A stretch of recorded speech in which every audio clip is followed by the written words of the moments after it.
ఒంటెద్దు బండిలో ఈవి గారు మెయిన్ వేషం ఇచ్చారు.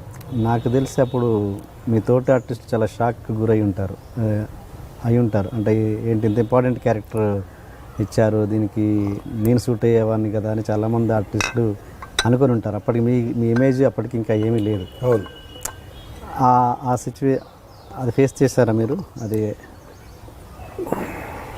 ఆ రోజు మనకు తెలియదు కదా ఎవరెవరు ఎలా ఫీల్ అయ్యి ఉంటారు అనేది, చెప్పరు కదా మనతోటి. మీ దాకా వచ్చి ఉంటాయిగా.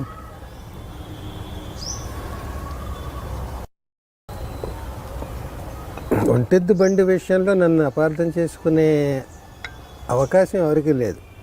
ఎందుకంటే అమ్మ 1వ తారీఖు అనేది నా ఒంటెద్దు బండి నాటకం ఇండస్ట్రీ అందరికీ తెలుసు. పోనీ నేను ఎవరో ఒంటెద్దు బండి అన్నాను, దాని పేరు అమ్మ 1వ తారీఖు.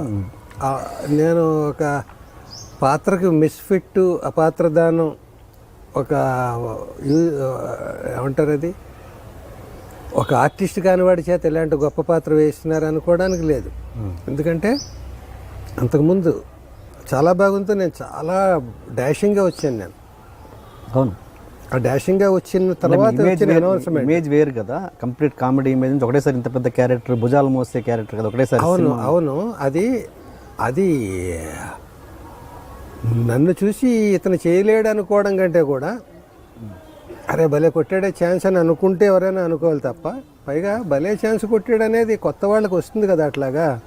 అవును, ఇప్పుడు ఎవరెవరు అనుకున్నారో వాళ్ళకు కూడా ఫస్ట్ అలాగే ఏదో దాంతో దూసుకొచ్చారు కదా, వాళ్ళు ఏదో బ్రాండ్ తోటి ఎంట్రీ ఇచ్చారు కదా.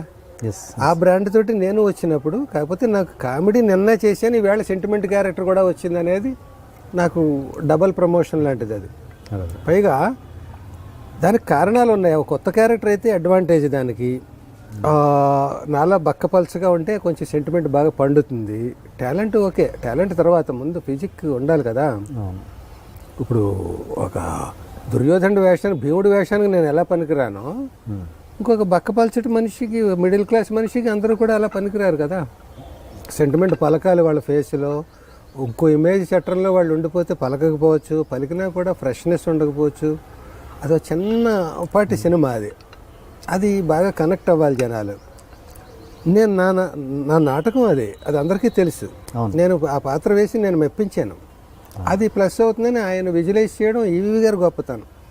ఆ రకంగా ఆయన నన్ను ఇవ్వడం అనేది. పైగా ఆయన కూడా నా మీద కొత్తగా ఎవరి చేత రైటర్ని వాళ్ళని పెట్టి ఎక్స్పెరిమెంట్ చేయడం కాదు. నా నాటకం నేను సినిమా స్క్రిప్ట్గా రాసింది ఆయనకి ఇచ్చి నేను డైరెక్ట్ చేద్దాం అనుకుని రాసుకున్నానండి. మీరే నన్ను ఇంత చాలా బాగుందితో ఎంత పైకి ఎత్తారు. ఇది గతంలో ఆయన అడిగాడు కూడా, నేను చేస్తాను అది నేను చేద్దాం అనుకుని రాసుకున్నాను, డైరెక్షన్ చేద్దామని. తర్వాత చాలా బాగుంది వచ్చింది.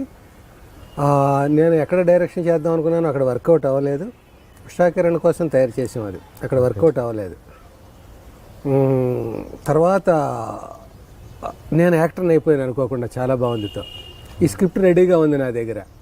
ఈవి గారు గతంలో అడిగారు, ఇన్ని కలిసి వచ్చి నేను ఆయనకి ఇచ్చాను.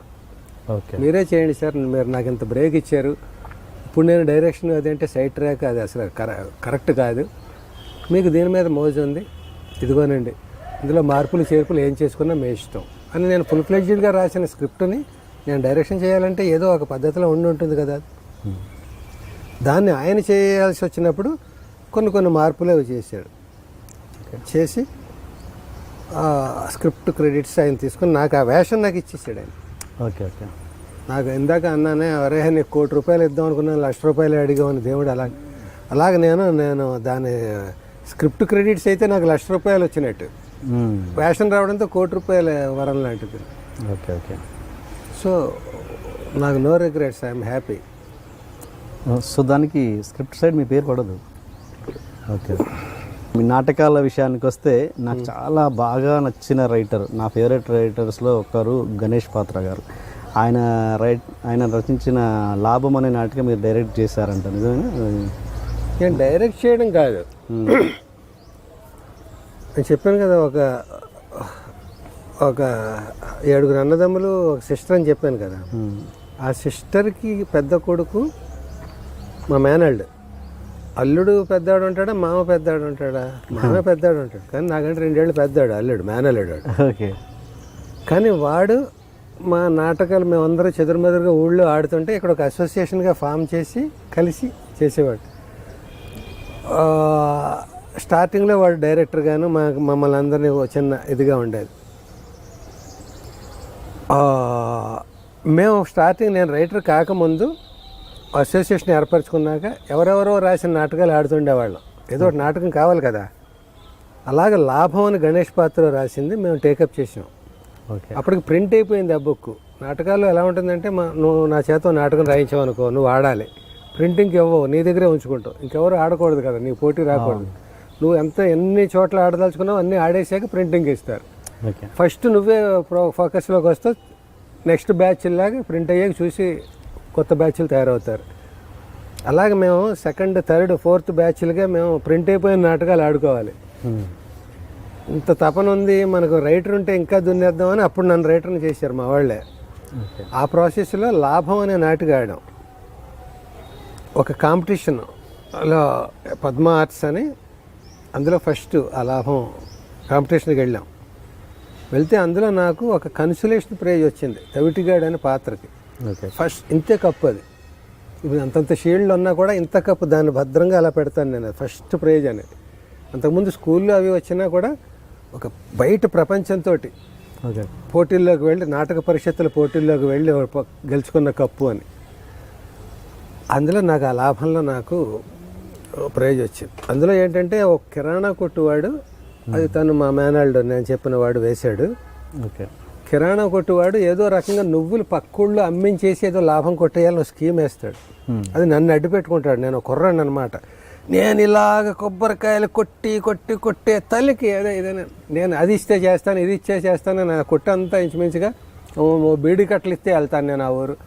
ఇంకో నాకు అంతేకాదు, ఆ సబ్బు కూడా ఒకటి ఇస్తే నేను వెళ్తాను. ఇలాగేదో వాడికేమో ఇంట్లో చాలా లాభం ఉంది నువ్వుల్లో, నన్ను ఎలాగైనా పంపించాలి సీక్రెట్గా, ఎక్కడి నుంచో దొంగ సరుకు అనమాట అది. నా చేత పంపించాలంటే నేను బ్లాక్మెయిల్ చేస్తున్నాను, అది ఇస్తే ఇస్తాను, ఇది ఇస్తే. చివరికి వాడు 20 నిమిషాల తర్వాత ఇల్లు కొట్టంతా దోచేసావు, ఎంత ఇచ్చినా నీకు చాలట్లేదు అనాలి, వాడిని తోసేయాలి. వాడు నెలలు రిహార్సల్స్ చేసాం. ఇది కాంపిటీషను. స్టేజ్ మీదకి ఎలా వచ్చానో మా వాడు పోర్షన్ మర్చిపోయాడు. టెన్షన్, ఇప్పుడు అన్నీ ఆడే చూసుకోవాలి. ఏంటిది, తర్వాత ఆర్టిస్టులు వాడు వచ్చాడా, వీడు వస్తాడా, ఈ టెన్షన్లో ఉన్నాడు వాడు, కిరాణా కొట్టాడు అనమాట. నేను వచ్చి 2 డైలాగులు చెప్పేటప్పటికి వెళ్ళి కొట్టంతా దోచేసామని తోసేసాడు నన్ను బయటకు. ఎల్లాళ్ళు ప్రాక్టీస్ చేసింది, అరగంట వేషం 2 నిమిషాల్లో అయిపోయింది, తోసేసాడు. నా వేషం అయిపోయింది, ఇప్పుడు ఎలాగ నేను ఎల్లాళ్ళు ప్రాక్టీస్ చేశాను అనుకుని నాకు నేనే తెలివితేటలు ఉపయోగించి మళ్ళీ వచ్చేసాను స్టేజ్ మీద. అప్పుడు వాడికి అర్థమైంది, ఏదో తోసేసాను తొందరగా వెళ్ళాను. ఏంటి మళ్ళీ వచ్చేవేంటి అన్నాడు వాడు, సొంత డైలాగ్ అది. మళ్ళీ రాక ఏం చేస్తాను, నువ్వు తోసేసావు, ఇంకా అసలు బోల్డ్గా నాకు బీడీ కట్ట కావాలి, అది అలా మళ్ళీ లింక్ అయ్యేసారు. అది మొత్తానికి అక్కడ నాకు కన్సలేషన్ ప్రైజ్ ఏదో వచ్చింది. అలాగే గణేష్ పాత్ర నీకు బాగా ఇష్టం కాబట్టి మాకు కూడా బాగా ఇష్టం. లాభం అనేది ఆయన నాటికి వేసాం. అంటే ఆయనతో పరిచయం తోటి చేశారు, అంత పరిచయమా లేదా జస్ట్ ఏదో పరిచయం? ప్రింట్ అయిన పుస్తకం మేము కొనుక్కొని మాకు నచ్చింది. మీకు పరిచయం లేదు? తర్వాత నేను తెలుసు, అంటే ఇప్పుడు ఆయన లేడను, ఆయన తెలుసు, ఆయనకు నేను తెలుసు. తర్వాత ఫోన్లో మాట్లాడాను. నా నాటకాల పుస్తకం ప్రింట్ చేసినప్పుడు ఈ పెద్ద పెద్ద వాళ్ళు అందరి చేత ఆర్టికల్స్ రాయించాం. వలపూడి మారుతిరావు గారు, గణేష్ పాత్రరావు గారు, బండిపాటి రాధాకృష్ణ గారు, తనికెళ్ళ భరణి, ఆది విష్ణు, ఇలా ఒక 25 మంది పెద్ద పెద్ద వాళ్ళు అందరి చేత, చాలా పెద్దవాళ్ళు వాళ్ళు నాటక రంగంలో, వాళ్ళ చేత రాయించాం.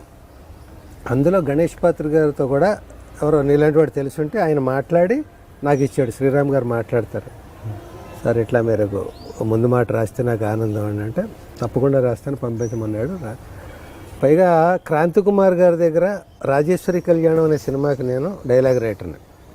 క్రాంతి కుమార్ గారు చాలా సినిమాలు, సీతారామ గారు మనవరాలు, తర్వాత చాలా వాటికి గణేష్ పాత్ర రైటర్, డైలాగ్ రైటర్. అవును.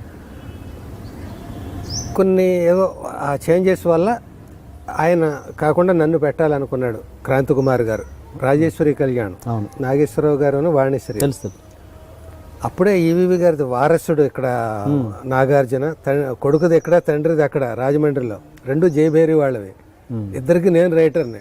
రెండు జయబేరే జయపేరి వాళ్ళకి రెండిటికి కూడా గణేష్ పాత్ర గారు అడ్వాన్స్ తీసేసుకున్నాడు 2 సినిమాలకి. ఇప్పుడు నేను వాళ్ళకి అడిషనల్ బర్త్డేను, కానీ తప్పదు డైరెక్టర్లు ఇద్దరు కూడా నన్ను కావాలని పెట్టుకున్నారు. సో ఇక్కడ ఉంటేనేమో ఈవీవి గారు దగ్గర ఉంటే ఇక్కడ షూటింగ్ ఇక్కడ వారసుడు, అక్కడ సడన్గా క్రాంతి గారు అడిగేవారు శ్రీరామును ఒకసారి రమ్మను అదని, ఇక్కడ రాత్రి ట్రైన్కి పంపించాలి. అక్కడికి వెళ్ళగానే మళ్ళీ శ్రీరాములు రామని ఇక్కడ ఈవీవి గారు, అక్కడికి మళ్ళీ ఈవినింగ్ ట్రైన్కి ఎక్కడికి పంపించారు. అక్కడేమో తండ్రి ఇక్కడ కొడుకు హీరోలు, అదో గమ్మత్తైన అనుభూతి. అలాగ అప్పుడు ఈ గణేష్ పాత్ర గారు అలాగా ప్రత్యక్షంగా కంటే పరోక్షంగా పరిచయం. ఆయన ఫీలింగ్ ఏంటి దానికి? తనతో రాయాలనిపించింది, మీతో రాయించారు. న్యాచురల్గా ఎవరికైనా ఇప్పుడు కొంచెం అనీజీగానే ఉంటుంది. నన్ను కాదని పెట్టుకున్నారు అనేది ఉంటుంది. పైగా రిలేషన్స్ ఇప్పుడు ఏదైనా మన ఇద్దరం అన్నాం, నిన్ను కాదని నేను ఎవరినో తెచ్చిపెట్టుకున్నాను అనుకో, నీకు కూడా కొంచెం అనీజీగా ఉంటుంది. అలాగా వాళ్ళు ఒక కాంబినేషన్ కదా, ఎవరు క్రాంతి కుమార్ గణేష్ పాత్ర. అక్కడ తనను కాదని ఇంకొకరిని ఎంటర్టైన్ చేస్తున్నాడంటే వాళ్ళ మధ్య ఏమైనా ఉండని ఇది అనీజీగానే ఉంటుంది నేను రావడం అనేది వాళ్ళకి కదా. అలాంటివి ఉంది అప్పట్లో. అది ఎలా ఉంటుంది సార్? అంటే మీకు అది తెలుసా? ఆయన తప్పించి మిమ్మల్ని పెట్టుకుంటున్నారని తెలిసి మీరు ఎంటర్ అయ్యారా, లేదా తెలియకుండానే మామూలుగా డైరెక్ట్ మీ దగ్గరికి అప్రోచ్ అయితే ఓకే, మీకు తెలిసి ఉండకపోవచ్చుగా. ఆయన నన్ను అప్రోచ్ అయ్యారు, వాళ్ళు ఆయన కాదని నన్ను పెట్టారని తెలిసినా కూడా ఇప్పుడు నాకు గణేష్ పాత్ర గారికి అప్పట్లో ప్రత్యక్షంగా పరిచయం ఏం లేదు. ఆయన నాటకాలు నేను ఆడాను, ఇవన్నీ ఉన్నాయి, కానీ అది పరోక్షంగా, ప్రత్యక్షంగా నాకు పరిచయం లేదు. నాకు ఒక పెద్ద ఛాన్స్ ఈయన నుంచి వచ్చింది. ఆయనే క్లియర్గా చెప్పాడు, ఆ గణేష్ పాత్ర అనుకున్నాం కానీ అదే కాదులే, నువ్వు రాయ్, బాగుంటే ఏదో అన్నాడు. బాగుంటే ఇది కాదండి, మీరు అపార్థం చేసుకోవద్దు, నేను ఎలా ఒట్టెట్టుకుని వచ్చాను ఇండస్ట్రీకి, గోస్ట్ వర్క్ చేయొద్దని. నేను మీరు తిట్టుకున్నా, నన్ను గెటౌట్ అన్నా, పేరుని అదైతే రాయగలనండి, ఇంకా ప్రాణం పెట్టేస్తాను దానికోసం. డబ్బులు కూడా నేను ఎంత ఏంటి ఏం అడగట్లేదు, పేరు నాది ఉండాలి, అది ఒకటే నా కండిషన్. ఎవరో రాసిన దానికి నా పేరు కాదు, నేను ప్రతి అక్షరం రాస్తాను నేను. అంటే ఎవరికి నేను అలా చేయలేదని మీకు మీ మీద గౌరవంతో ఒక 5-6 సీన్లు నేను శాంపుల్కి రాసిస్తాను. అది మీకు పర్లేదు, ఇతని చేత రాయించుకోగలమని మీకు నమ్మకం కుదిరితే ఒక్కొక్క సీన్ 100 సార్లైనా రాస్తాను. మీరు అంత క్రేజ్ మీరంటే నాకు. అంటే ముందు అదో రాయి అన్నాడు. రాసిన తర్వాత బాగా నచ్చింది ఆయనకి. అప్పుడు నువ్వే రాస్తున్నావు, ఆ ప్రొడ్యూసర్ డబ్బులు ఇవ్వకపోతే నేను ఇస్తాను నా రెమ్యూనరేషన్ వచ్చి, డబ్బుల గురించి నువ్వు డిస్టర్బ్ అవ్వకు, సినిమా రిలీజ్ లోపు ఎప్పుడో వస్తాయి అన్నాడు. ఏం జరిగిందో మరి నాకు తెలియదు, కానీ నేను డబ్బుల మీద దృష్టి పెట్టలేదు, పేరు నాది ఉంది ఓకే అనే చేసి రాసి వేసేటప్పటికి రిలీజ్ నాడు పొద్దున్న వచ్చింది ఆ డబ్బు. ఎంత కట్ట అప్పుడు 10 రూపాయల నోట్లు 20 రూపాయల నోట్లు కదా, 1000 రూపాయలు అంటేనే ఇంత బండిలు ఉంటుంది. అలాగే ఏదో గోని సంచితో డబ్బులు అన్నట్టుగా వచ్చింది. వేళ ఆనందం నాకు అంతా ఇంత కాదు. అంటే డబ్బులు ఇవ్వకపోయినా ఫోన్లే పేరు అనేది అలా మెంటల్గా ప్రిపేర్ అయిపోయాను. పైగా నా కార్డు వెయ్యకపోయినా మోసం జరగచ్చు కూడా ఇండస్ట్రీలో, వేస్తానని చివరిలో వేయలేకపోవచ్చు. పేరు వేసి డబ్బులు పంపి అలా తర్వాత 4 సినిమాలు మొత్తం రాశాను క్రాంతి కుమార్ గారి దగ్గర డైలాగ్స్. నేనంటే ఆయనకు అంత అభిమానం. ఇప్పుడు సపోజ్ మీకు అడ్వాన్స్ ఇచ్చాక మీరు సినిమా కమిట్ అయ్యే తర్వాత మిమ్మల్ని పక్కకు తప్పించి వేరే రేటుని పెట్టుకున్న సందర్భాలు ఏమైనా ఉన్నాయా? అలా గణేష్ పాత్రకు జరిగినట్టుగా. ఎవరితోటో ఎందుకు, ఈ క్రాంతి కుమార్ గారే చివరిలో సినిమాకి అలా డోకా ఇచ్చాడు.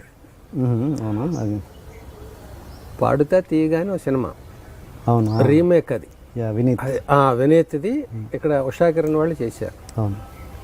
దానికి విపరీతమైన నమ్మకం క్రాంతి గారికి నేనంటే ఆయనకి కుదిరిన తర్వాత ఫర్ సమ్ రీజన్స్ గణేష్ పాత్ర తోటి క్రాంతి కుమార్ గారు రాయించుకోవాల్సి వచ్చింది. ఓకే సార్, రివర్స్ అయిపోయింది.